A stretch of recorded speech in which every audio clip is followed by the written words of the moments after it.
carta de Paulo aos Tessalonicenses. Paulo aos Tessalonicenses. Nós estamos lá no capítulo 4, página 1288. Primeiro aos Tessalonicenses 4, versículo 13.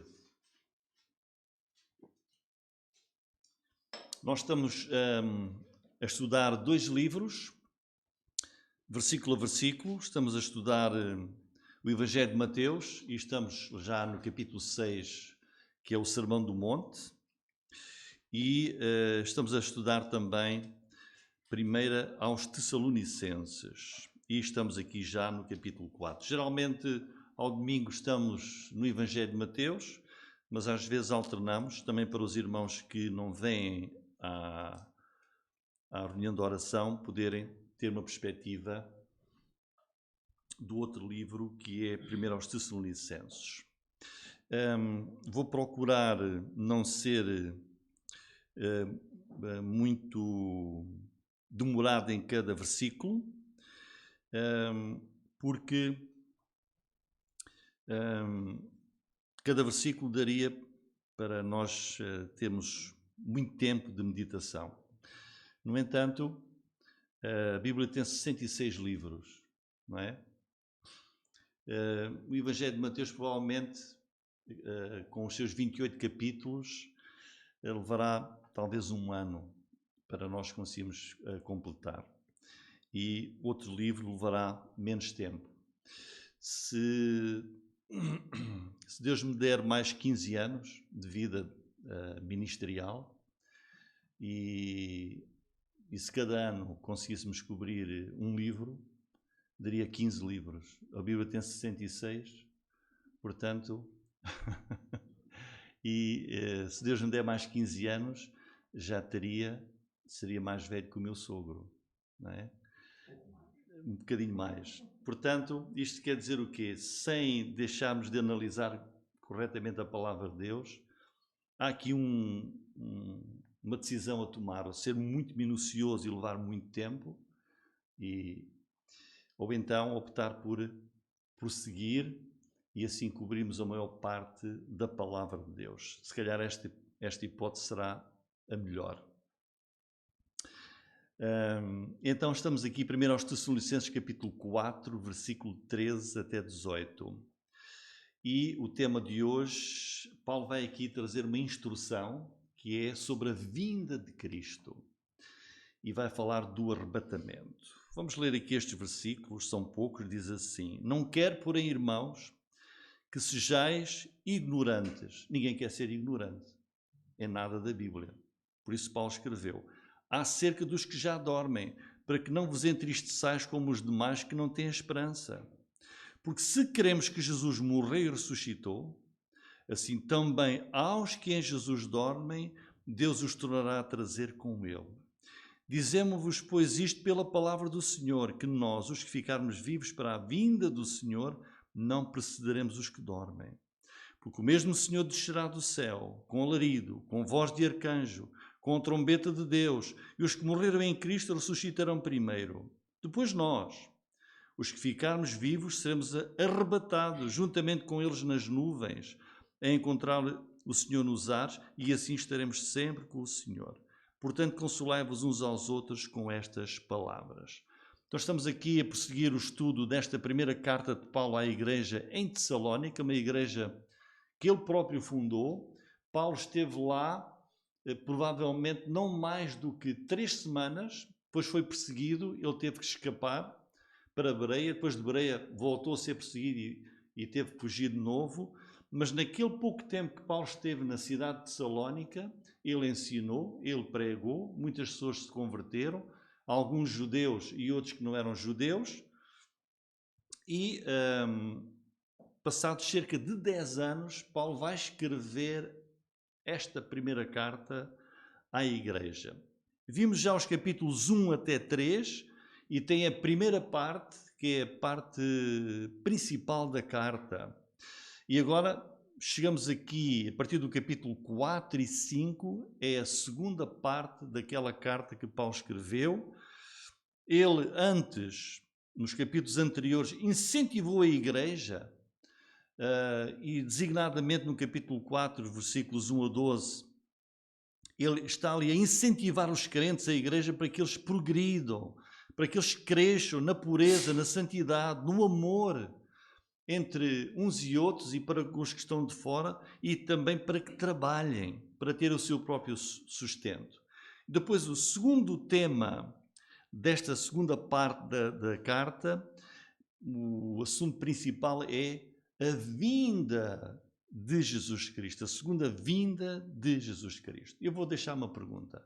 Os irmãos que são crentes sabem que Jesus Cristo virá de novo do céu onde Ele está agora? Ele virá de novo à terra?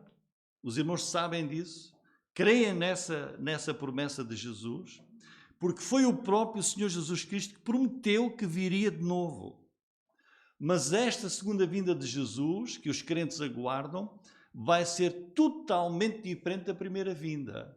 A primeira vinda que nós continuamos a celebrar lá no fim do ano, que Jesus nasceu como um bebé de Maria, que era virgem. Essa foi a primeira vinda, que teve também glória, teve os anjos que anunciaram o seu nascimento. Mas olhem, a próxima vinda de Jesus será totalmente diferente. E é um assunto tão importante que nesta carta, Paulo escreve sobre essa vinda de Jesus no final de cada capítulo. Olha, veja o capítulo 1, versículo 10. O que é que Paulo diz? Esperar dos céus o seu Filho, a quem ressuscitou dentre os mortos, a saber, Jesus, que nos livra da ira futura. A próxima vinda de Jesus Cristo será no final da história deste mundo, da história da humanidade, em que Deus virá para julgar o mundo. Deus vem com o seu juízo, grandes cataclismos vão ocorrer, mas olhem, final do capítulo 1, esperar dos céus a seu Filho, é essa vinda de Jesus. Capítulo 2, versículo 19, por qual é a nossa esperança, o gozo, a coroa de glória? Porventura não sois vós diante do nosso Senhor Jesus Cristo em sua vinda?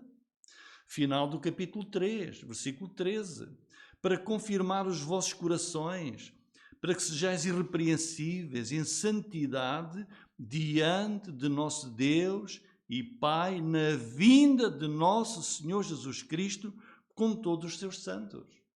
Capítulo 4, os últimos versículos do capítulo 4, a segunda vinda de Jesus Cristo, é um tema importante. E Paulo aqui não falha, a segunda carta, ele vai continuar a falar da segunda vinda de Jesus.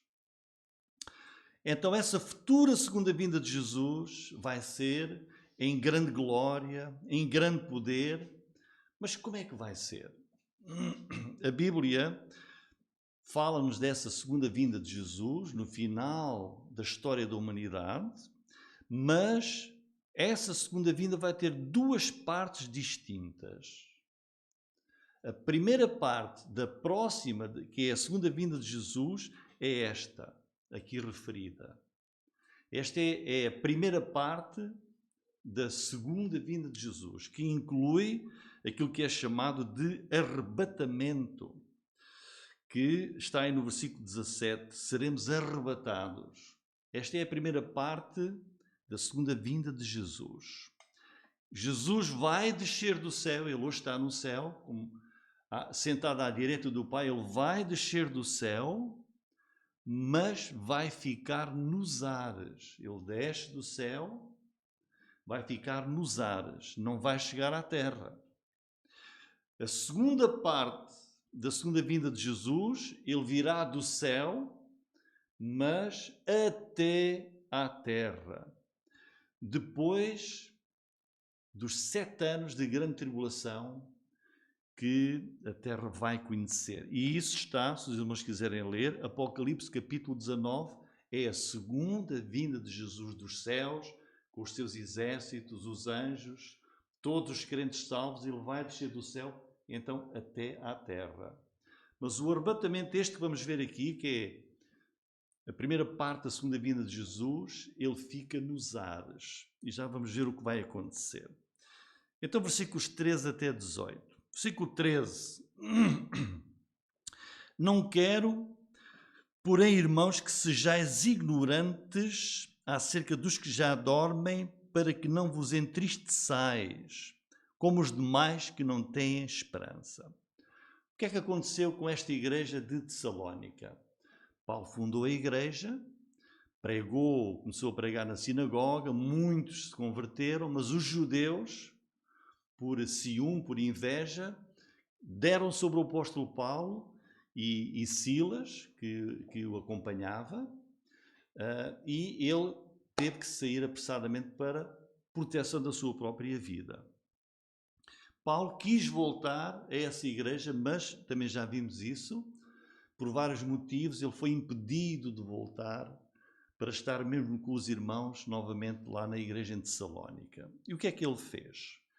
Ele enviou Timóteo, disse: Timóteo, vai a Tessalónica, vai lá estar com os irmãos para os fortalecer e animar, e traz notícias deles.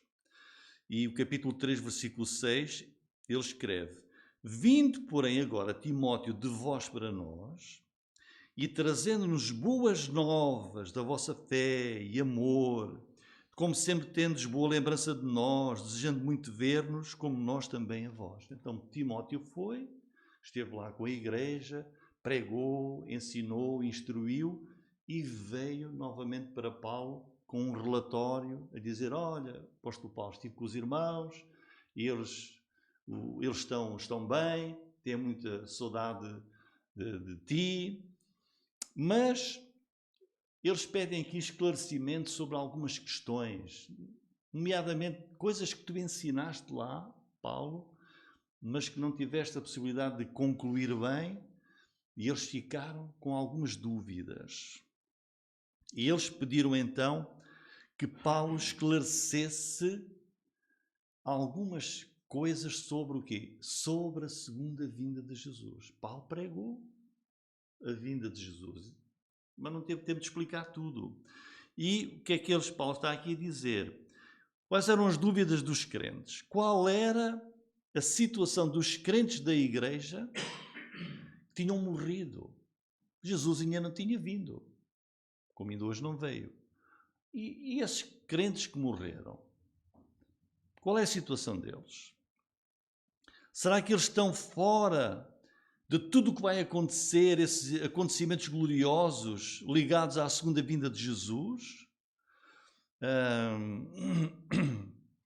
E o que é que vai acontecer connosco, os crentes que estivemos vivos na altura da segunda vinda de Jesus? Então, perante estas dúvidas, se calhar muitos crentes hoje também podem ter estas incertezas, Paulo quer confortá-los, consolá-los, como diz o versículo 18. Portanto, consolai-vos uns aos outros com estas palavras. E por isso Paulo vai escrever esta carta para revelar à igreja como é que vai ser a segunda vinda de Jesus Cristo. Paulo começa aqui por dar uma garantia muito importante. Versículo 15. Dizemo-vos, pois, isto pela palavra do Senhor. Não é o caso de ele dizer: olha, irmãos, eu acho que vai ser assim. Provavelmente vai ser desta maneira. Ele diz o quê?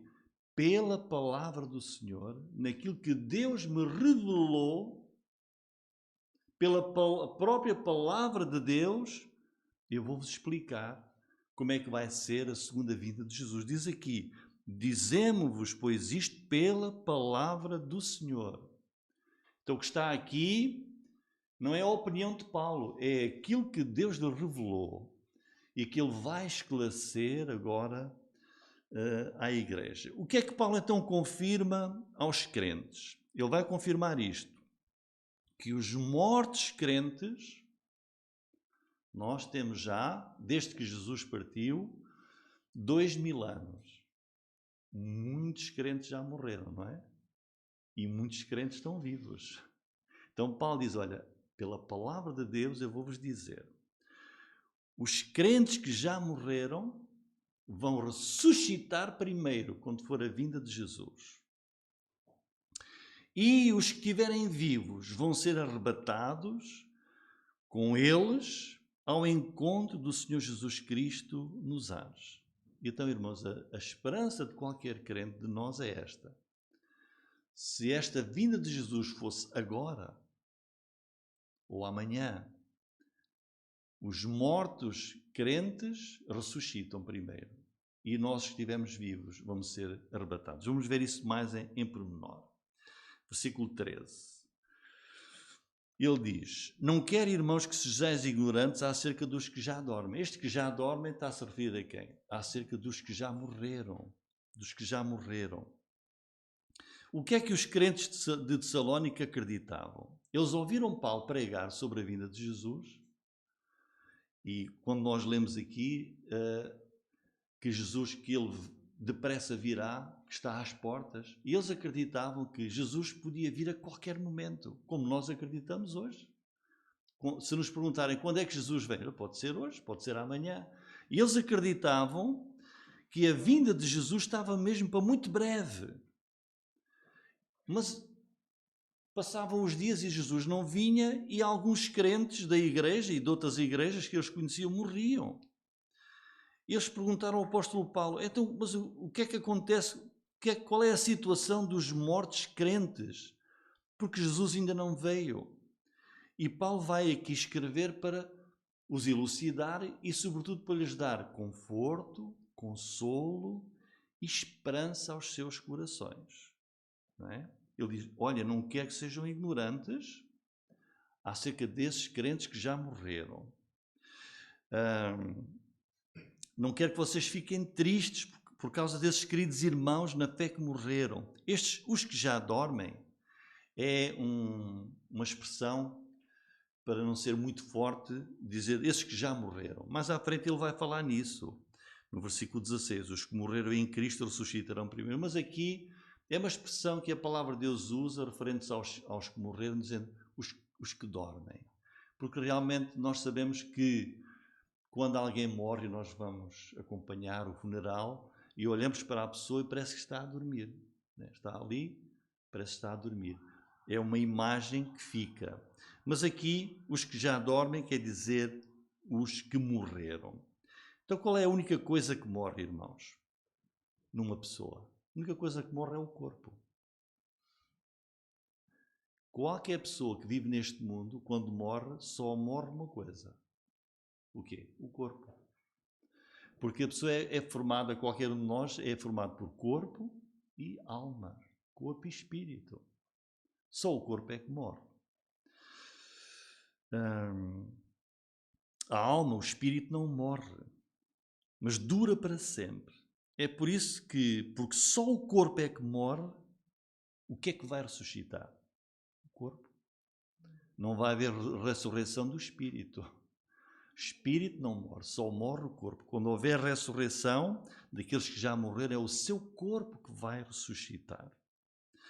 Porque o nosso espírito, a nossa alma dura para sempre. E quando nós falamos da ressurreição, é da ressurreição do corpo dessa pessoa que morreu. Porque, na verdade, os mortos não estão mortos. Todas aquelas pessoas que já morreram, eles não estão mortos. O seu corpo morreu, foi sepultado, ou de outra forma, qualquer consoante a morte de cada um, mas o espírito dessa pessoa não morreu. O espírito partiu para dois lugares diferentes. Na hora da morte, se for um descrente, o seu corpo morreu e fica aqui, o seu espírito vai ficar longe e separado de Deus no inferno. Como Paulo dizia no versículo 13, não vos entristeçais como os demais que não têm esperança. Não há esperança nenhuma mais para um descrente que morre. O seu espírito vai e fica separado de Deus, como naquela história, aquele relato de Lázaro e do rico. Lázaro foi para a presença, para o seio de Abraão, e o rico estava no inferno em sofrimento. Só o corpo é que morre. A alma, o espírito, não morre. Para o descrente, aquele que se diz ateu, este mundo onde ele viveu é tudo o que existe, pensa ele. Mas no instante em que morre, ele vê-se noutra realidade, como aquele rico e Lázaro. Ele vê-se na realidade de um lugar de sofrimento longe de Deus. Mas se é um crente em Jesus que morre, o seu corpo morre, tal como o descrente, mas o seu espírito sobe para estar com Deus no céu. Lembram-se daquilo que Jesus prometeu a um dos que estava crucificado ao lado de Jesus? Jesus disse-lhe, lá em Lucas 23, 43, hoje mesmo, hoje estarás comigo no paraíso. É isso que acontece. Morre um crente, o seu corpo é que morreu, mas o seu espírito não. O seu espírito vai para estar com Jesus. E, de facto, a alma continua viva, vai logo para o céu, para junto de Deus. Paulo escreveu aos Filipenses, em Filipenses 1:23, tendo o desejo de partir, que é de sair deste mundo, estar com Cristo, que é incomparavelmente melhor. Esta é uma certeza. Até posso acrescentar, mas é um pleonasmo, uma certeza absoluta. Esta é uma certeza. É uma certeza. O crente que parte vai estar logo com Cristo. Versículo 14. Então Paulo está a dizer, olha irmãos, eu vou dizer pela palavra de Deus o que é que vai acontecer. Para vocês não ficarem tristes como os outros que não têm esperança. Versículo 14. Se nós cremos, vamos ver quem é, cremos nisto que está aqui, que Jesus morreu e ressuscitou. Jesus morreu e ressuscitou, assim também aos que em Jesus dormem, os que morreram crentes. Olha, esta frase é magnífica. Deus os tornará a trazer com Ele. Porquê? Eles estão mortos. Irmãos, pensem na pessoa que vocês mais amam, que já morreu, crente. Pensem. Deus, quando Jesus vier, tornará a trazer com Ele essa pessoa. Isto é a maior esperança, é uma alegria imensa. Os que morrem em Jesus, Deus, estão guardados com Deus, estão com Deus. Estão na bem-aventurança, estão na luz, estão na alegria. E o amor de Deus é tão grande, diz, Deus vai tornar a trazê-los com Ele. Deus não os abandona, não. Deus não está longe deles. É como se Deus os trouxesse abraçado a eles, vai tornar a trazê-los. No dia da segunda vinda de Jesus.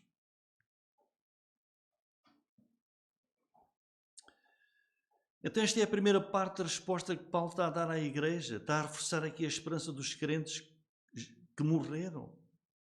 Diz, olha, tal como Jesus morreu e ressuscitou, vai acontecer o mesmo a esses que morreram antes da vinda de Jesus. Estão agora no céu.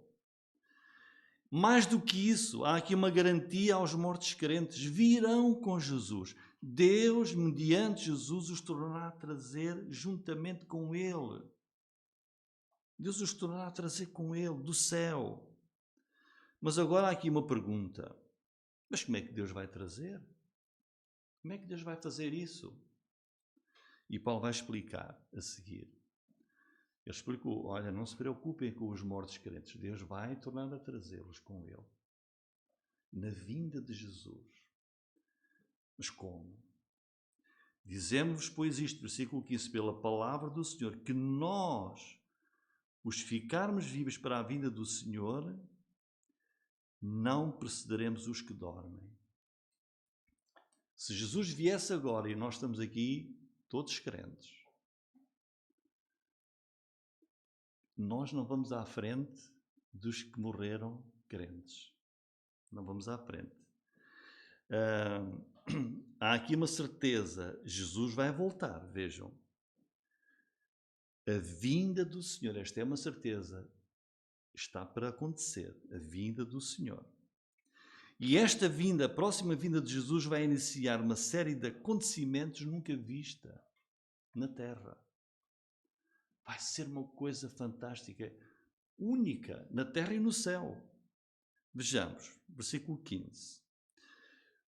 O que quer que vá acontecer, que nós não sabemos como será, fazemos uma ideia, o que quer que aconteça, em primeiro lugar vai acontecer a quem? Aos mortos crentes. Esses vão ser os primeiros. Diz, nós não precederemos os que dormem, não vai acontecer nada primeiro connosco, os crentes que estivemos vivos no dia da vinda de Jesus. E depois ele prossegue no versículo 16. Como é que vai ser? Olha, o mesmo Senhor, Jesus Cristo, vai descer do céu. Que glória, irmãos! Senhor Jesus vai descer do céu com alarido. Isso vai ser uma coisa, atenção, vai ser uma coisa. Lembram-se, já vimos aqui a vinda do Espírito Santo, que era um barulho, parecia um vento, um furacão, que as pessoas em Jerusalém foram, o que é que se passa? E correu tudo para o lugar onde a igreja estava. A segunda vinda de Jesus vai ser com alarido. Alarido é som universal, a terra é redonda, agora é de dia aqui, do outro lado é de noite, não tenham problemas com isso. Todo o mundo vai ouvir este alarido, voz de arcanjo, quer dizer, o Senhor Jesus vai descer do céu, vai deixar o seu trono no céu, onde ele agora está, e virá pessoalmente ao encontro dos crentes, para levá-los para a casa do Pai. Ele virá para nós, aqueles que ele comprou com o seu próprio sangue, nós que cremos e esperamos nele. Jesus não vai enviar um anjo na segunda vinda. Ele mesmo pessoalmente virá. Ele que morreu na cruz, ele que ressuscitou, virá pessoalmente. E este acontecimento vai ser acompanhado com este alarido, a voz de arcanjo e trombeta de Deus. A Bíblia diz e refere que só há um arcanjo. Só diz que há um, revelado na Bíblia, é o arcanjo Miguel, está em Judas, versículo 9. Um anjo especial de grande poder ao serviço de Deus.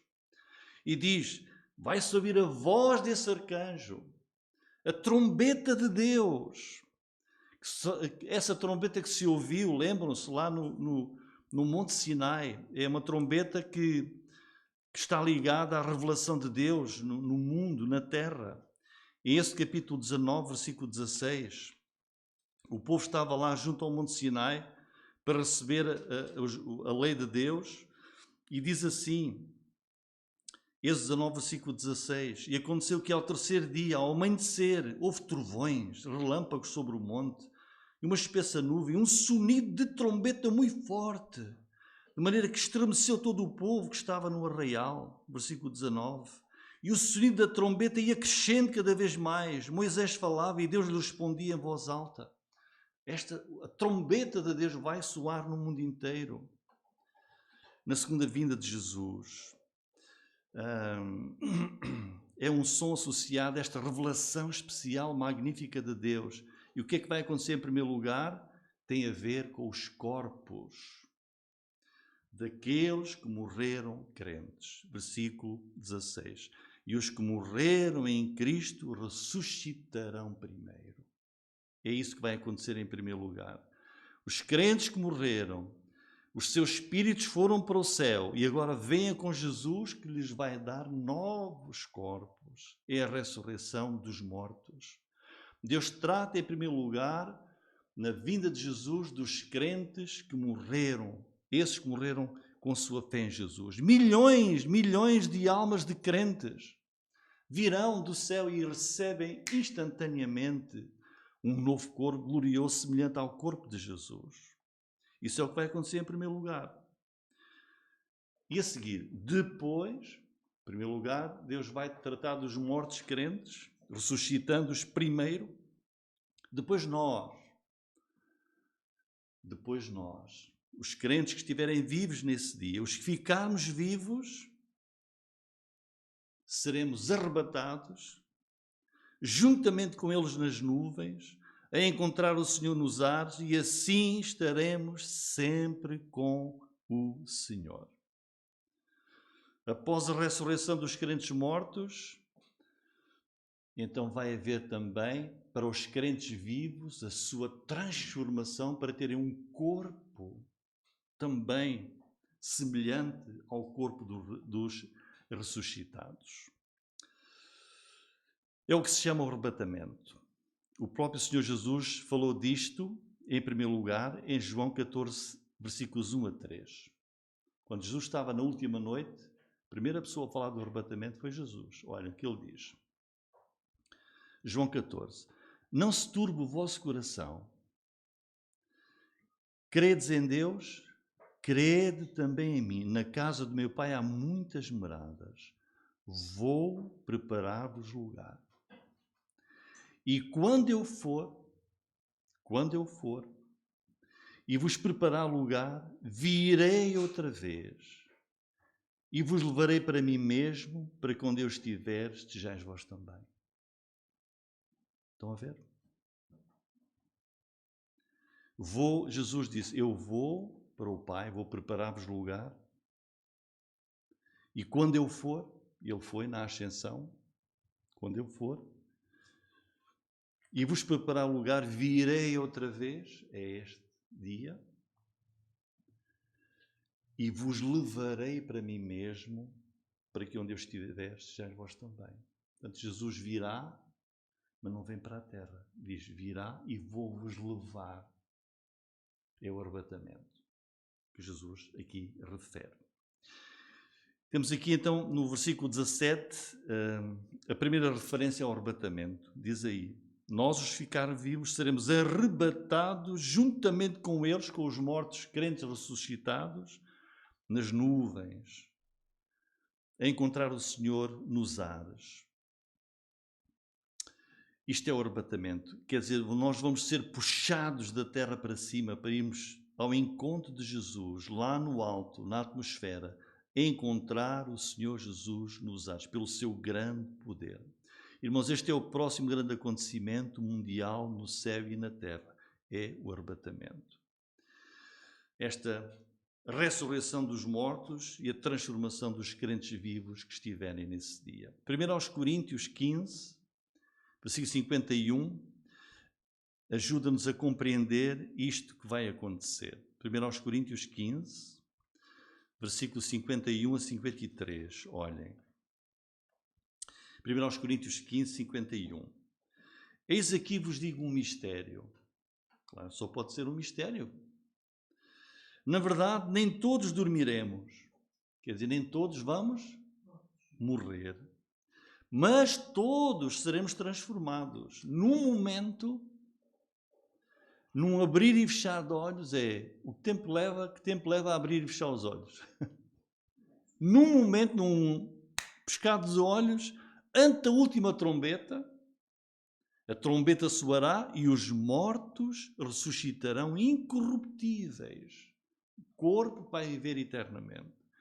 E nós, os vivos, seremos transformados. Estamos vivos, vamos receber um corpo igual ao deles. Porque convém que isto que é corruptível, este corpo, que é doente, que é fraco, dá-me aqui o joelho, dá-me ali. Isto que é fraco, que é doente, não é? Se revista da incorruptibilidade e que isto que é mortal, corpo que morre, se revista da imortalidade. Vai acontecer, é neste dia do arrebatamento. Temos aqui uma visão geral, num abrir e fechar de olhos. Tal é o poder do Senhor, numa fração de segundos. Dada a palavra de Cristo, os incrédulos ainda não vão ressuscitar. Os incrédulos que estiverem no mundo nesse dia ficam cá. Os crentes são levados, arrebatados. Os que tinham morrido, crentes primeiro foram transformados. E diz aqui, todos nas nuvens, a encontrar a grande reunião universal de todos os crentes com Jesus nesse dia. Todos ressuscitados, nos ares. Porque se Jesus viesse nesta primeira parte da vinda, se viesse para a terra, íamos encontrá-lo nos ares. E assim estaremos sempre com o Senhor. Há muitos que acreditam que nesta ocasião não vão ressuscitar os crentes do Antigo Testamento, mas só a igreja. Mas isso é uma outra discussão. Portanto, irmãos, para que haja arrebatamento, no instante antes de todos subirem ao encontro de Jesus nos ares, os mortos crentes ressuscitam, os crentes vivos são transformados, todos recebem um corpo incorruptível, imortal, semelhante ao de Jesus, com a natureza divina, um corpo preparado para nós vivermos eternamente com o nosso Deus. Uma pergunta: há diferença entre arrebatamento e segunda vinda de Cristo? Sim, são dois acontecimentos distintos. O próximo grande acontecimento do fim da história da humanidade é este aqui, é o arrebatamento, em que ocorrem estes acontecimentos que vimos. Jesus leva todos de volta para o céu e começa na terra os 7 anos da tribulação, da grande tribulação, em que Deus vai julgar o mundo. E no final desses 7 anos, Jesus levou a sua igreja, os crentes ressuscitados, todos para o céu, e no final dos 7 anos é que vai acontecer a segunda vinda de Jesus do céu, mas desta vez até à terra, com todos os exércitos celestiais, crentes salvos, que foram ressuscitados e transformados, e virá o Senhor Jesus para derrotar as forças satânicas que estão no mundo, na terra, e vai estabelecer o seu reino milénio na terra. Uma das provas de que primeiro há o arrebatamento é porque Jesus e o apóstolo Paulo dizem que a vinda de Jesus é iminente. Pode ocorrer a qualquer momento, ninguém sabe o dia e a hora. Vejam, por exemplo, Mateus 24. Uma prova de que primeiro há o arrebatamento é porque a vinda, chamada vinda de Jesus, é iminente.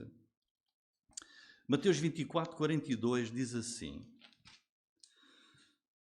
vigiai, pois, porque não sabeis a que hora há de vir o vosso Senhor. Versículo 44. Por isso estáis vós apercebidos também, porque o Filho do Homem há de vir à hora em que não penseis. Capítulo 25, versículo 13. Vigiai, pois, não sabeis o dia nem a hora em que o Filho do Homem há de vir. Que é o arrebatamento. A segunda vinda de Jesus, que é no final da grande tribulação, quase que se pode contar os dias, porque os acontecimentos estão a ocorrer na terra, do juízo de Deus, dos selos, das trombetas, das salvas, grandes cataclismos, e não é surpresa a vida de Jesus, mas o arrebatamento, que é, não sabemos o dia e a hora, estejam percebidos, porque o arrebatamento, esta primeira parte da segunda vinda de Jesus, temos que estar preparados, mas em qualquer momento ele pode acontecer. E depois, os versículos finais, versículo 17 e 18, temos aqui a consolação da palavra de Deus. E assim estaremos sempre com o Senhor. Deus não nos vai abandonar, nem Jesus nos vai deixar. Portanto, consolai-vos uns aos outros com estas palavras que Paulo aqui deixou aos Tessalonicenses. Estes versos têm esta outra certeza consoladora: Jesus nunca nos abandonou, nunca nos abandonará, estaremos para sempre com o Senhor. Ele tinha prometido: para que onde eu estiver, vós estejais também comigo. O que é que interessa ao crente? É estar com Jesus. E estar com Jesus é o melhor. É o melhor para cada um de nós. E aqui temos essa promessa: estaremos sempre com o Senhor. Sempre com Ele. Consolai-vos, diz o versículo 18, com estas palavras. É uma palavra para nós hoje, irmãos. Esta certeza, esta perspectiva da segunda vinda de Jesus, com tudo isto que a envolve, deve ser de grande consolo e alegria e esperança para todos nós hoje. Esperam-nos coisas fantásticas, mas só para os crentes em Jesus. O mundo desespera, mas os arrependidos, os convertidos, os que amam e creem em Jesus têm consolo hoje e para sempre. E quem ainda não fez a sua decisão por Jesus, Decida-se hoje. Faça hoje a sua decisão. Porque se fizer hoje a sua decisão, tudo isto que está aqui, que vai acontecer na vinda de Jesus, vai participar nisto. Se crer em Jesus antes dele vir, esta é a sua esperança. Este é o quadro que o espera. Ninguém vai ser deixado para trás. E eu termino com uma palavra de Apocalipse, capítulo 1, versículo 3. Sem deixar de realçar, se ainda não és crente, crê hoje em Jesus. Para que esta seja a tua verdade. Entrega-te hoje. Arrepende-te hoje. Ama o Senhor Jesus hoje, para poderes beneficiar desta bênção maravilhosa. Apocalipse 1:3. Bem-aventurado aquele que lê e os que ouvem as palavras desta profecia e guardam e obedecem. Guardam as coisas que nelas estão escritas, porque o tempo está próximo. Amém, irmãos.